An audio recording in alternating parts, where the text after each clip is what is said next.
The Tale of Peter Rabbit by Beatrix. Once upon a time, there were 4 little rabbits. Their names were Flopsy, Mopsy, Cottontail, and Peter. They lived with their mother under a very big fir tree.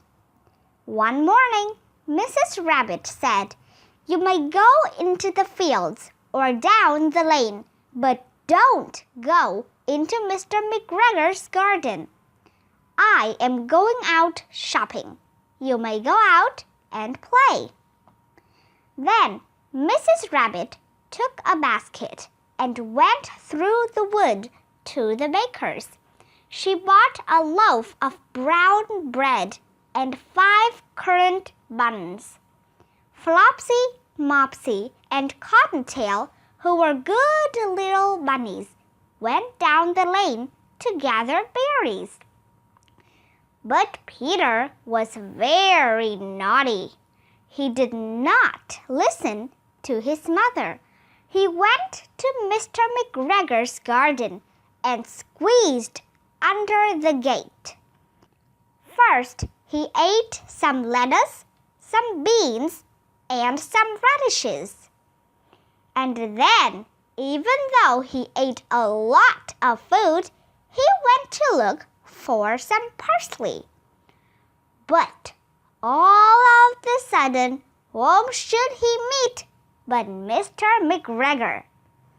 Mr. McGregor was on his hands and knees planting cabbages, but he jumped up and ran after Peter, waving a rake and calling out, "Stop, thief!"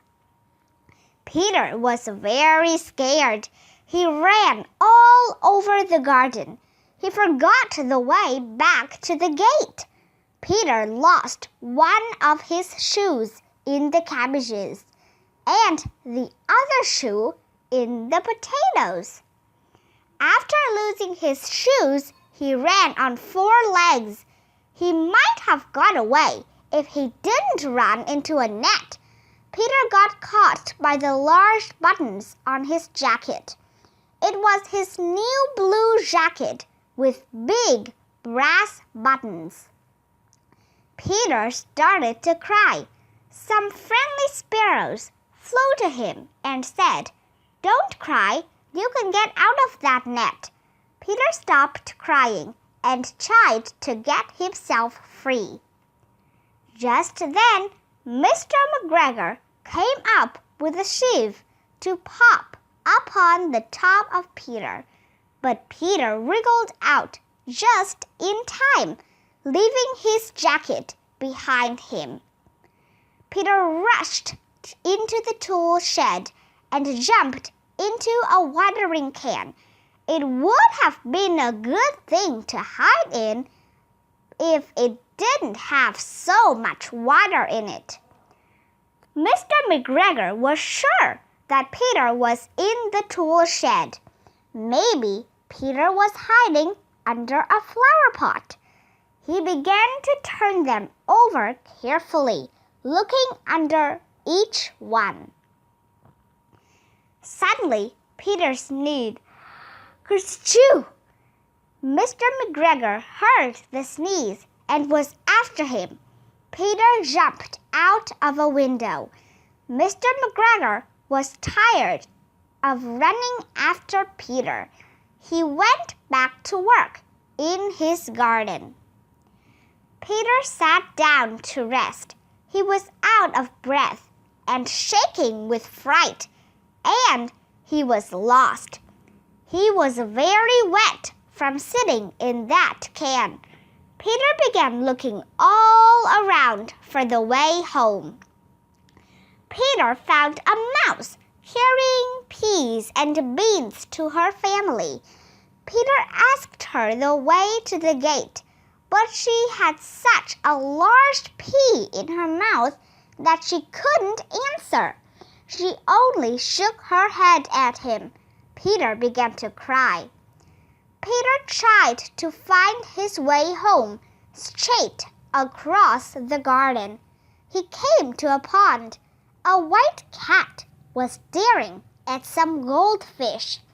Peter walked quietly away. He had heard about cats from his cousin, little Benjamin Bunny. Peter went back towards the tool shed, but then, quite close to him, he heard the noise of a hoe, scratch, scritch. Peter saw Mr. McGregor hoeing onions. His back was turned towards Peter, and past him was the gate. Mr. McGregor caught sight of him, but Peter did not care. He slipped underneath the gate and was safe at last outside the garden. Mr. McGregor hung up the little jacket and the shoes for a scarecrow to frighten the blackbirds. Peter never stopped running until he got home. He was so tired that he flopped down on the floor and shut his eyes. His mother was busy cooking. She wondered what he had done with his clothes. It was the second jacket and pair of shoes that Peter had lost.